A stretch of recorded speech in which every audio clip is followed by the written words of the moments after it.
അപ്പോൾ ഒരു ജാതി ഫാമിലിയുടെ പുതിയൊരു എപ്പിസോഡിലോട്ട് എല്ലാവർക്കും സ്വാഗതം. എൻ്റെ പേര് അജ്മൽ, എൻ്റെ ഒപ്പം ഉള്ളത് നിങ്ങളുടെ സ്വന്തം ജാസി. ആദ്യം തന്നെ പാർക്കിനകത്തോട്ട് കയറി ചെന്നപ്പോൾ തന്നെ ഒരു കച്ചവടക്കാരനെ കണ്ടു. അവിടെ നിറയെ കളിപ്പാട്ടുണ്ടായിരുന്നു. എനിക്ക് കളിപ്പാട്ടങ്ങളൊക്കെ ഇഷ്ടപ്പെട്ടു. പക്ഷെ എന്ത് ചെയ്യാനാ, വാങ്ങിക്കാനായിട്ട് വീട്ടിൽ കൊണ്ടുപോയിട്ട് ഒരു കാര്യമില്ലാതെന്ന് വെച്ചുകൊണ്ട് അത് നൈസായിട്ട് അവിടെ വെച്ചു. എന്നിട്ട് നൈസായിട്ട് നടന്നപ്പോഴത്തേക്കും എനിക്ക് ഈ വെൽക്കം എന്ന് എഴുതിയേക്കുന്ന ആ ഗാർഡൻ എനിക്ക് ഭയങ്കരമായിട്ട് ഇഷ്ടപ്പെട്ടു. ഞാൻ വിചാരിച്ചു കുറച്ച് ക്യൂട്ട്നെസ്സൊക്കെ വാരി വിതറാമെന്ന് വിചാരിച്ചു. അങ്ങനെ ചെറുതായിട്ടൊന്ന് ക്യൂട്ട്നെസ്സൊക്കെ വാരി വിതറി. എന്നിട്ട് നൈസായിട്ട് അവിടെ നിന്ന് മാറി. വേറൊന്നുമല്ല, കൂടെ വന്നാൾക്ക് പെട്ടെന്ന് വീട്ടിൽ പോകണമെന്ന് പറഞ്ഞത് കാരണം പെട്ടെന്ന് അവിടെ നിന്ന് മാറി. അങ്ങനെ നടന്നു വന്നപ്പോഴത്തേക്കും ഒരു അമ്പലമാണോ താമരയാണോ എന്ന് എനിക്ക് ശരിക്കും അറിയില്ല. പക്ഷെ കണ്ടപ്പോൾ എനിക്ക് നല്ല ഇഷ്ടം തോന്നി. അതിനകത്ത് ഫുള്ള് നോക്കിയും അതിന് പിച്ചിയും വെള്ളം കോരി ഒഴിച്ചും എന്തൊക്കെ ചെയ്യാൻ പറ്റുമോ അതൊക്കെ ചെയ്ത് ഇങ്ങനെയും അവിടെ ഫുള്ള് ആസ്വദിച്ചു. എന്താണെന്നറിയില്ല, എനിക്ക് ആ അമ്പലി വെള്ളം കോരി ഒഴിക്കാൻ ഭയങ്കര ഇഷ്ടം. ഞാനങ്ങനെ ഒരുപാട് നേരം ആ അമ്പലി വെള്ളം കോരി ഒഴിച്ചു. കാര്യം അതിനകത്ത് വെള്ളം നിൽക്കില്ലല്ലോ. അത് കുറച്ച് നേരം ആസ്വദിച്ചു. അത് കഴിഞ്ഞിട്ട് നൈസായിട്ട് അവിടെ നിന്നിട്ട് വേറെ ഒന്നുമില്ല, ഗാർഡൻ നല്ല രസമല്ലേ കാണാൻ. അപ്പോൾ അവിടെ ചെന്നിട്ട് കുറച്ച് ക്യൂട്ട്നെസ്സൊക്കെ വാരി വിതറാന്ന് വെച്ചു. എങ്ങനെയുണ്ട് എൻ്റെ ക്യൂട്ട്നെസ്? കളാല്ലേ? ഒത്തിരി കറങ്ങിയത് കാരണം കുറച്ച് നേരം റെസ്റ്റ് എടുക്കാമെന്ന് വിചാരിച്ചു. അപ്പം ഞങ്ങൾ വിചാരിച്ചു ഒരു സ്ഥലത്ത് പോയിരിക്കുകയാണ്.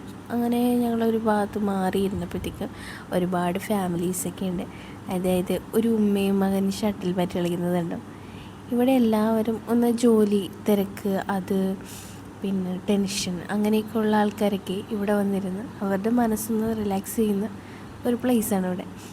അതുപോലെ തന്നെ കുറേ ഉമ്മമാരെല്ലാവരും കൂടി ചെന്ന് കളിയും ചിരിയും പാട്ടും ഒക്കെ ആയിട്ട് നമുക്കതൊന്ന് കണ്ടു നോക്കിയാലോ?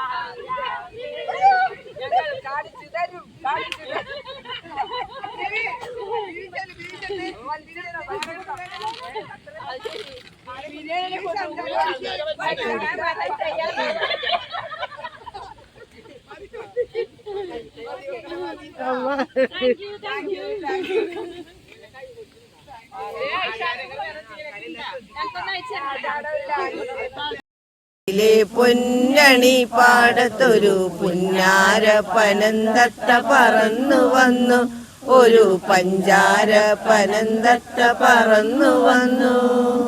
ഇന്നെന്റെ കരളിലെ പൊന്നണി പാടത്തൊരു പുന്നാര പനന്തത്ത പറന്നു വന്നു, ഒരു പഞ്ചാര പനന്തത്ത പറന്നു വന്നു.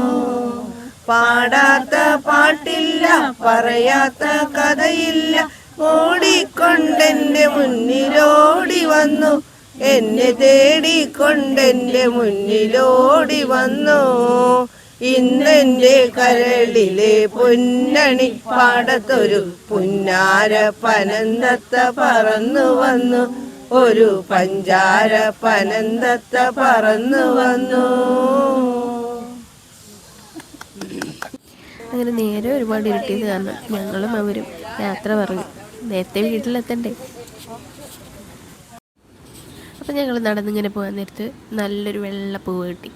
അതിൻ്റെ പേരെന്താണെന്ന് എനിക്കറിയില്ല. എന്തായാലും ഞാനൊന്ന് ചെവിയിൽ വെച്ച് നോക്കി. എങ്ങനെയുണ്ടെന്ന് എനിക്കറിയില്ല, നിങ്ങൾ കമൻറ്റ് ചെയ്താൽ മതി. പിന്നെ അപ്പോൾ വീഡിയോ ഇഷ്ടമെങ്കിൽ ലൈക്ക് ചെയ്യുക, സബ്സ്ക്രൈബ് ചെയ്യുക, ഷെയർ ചെയ്യുക.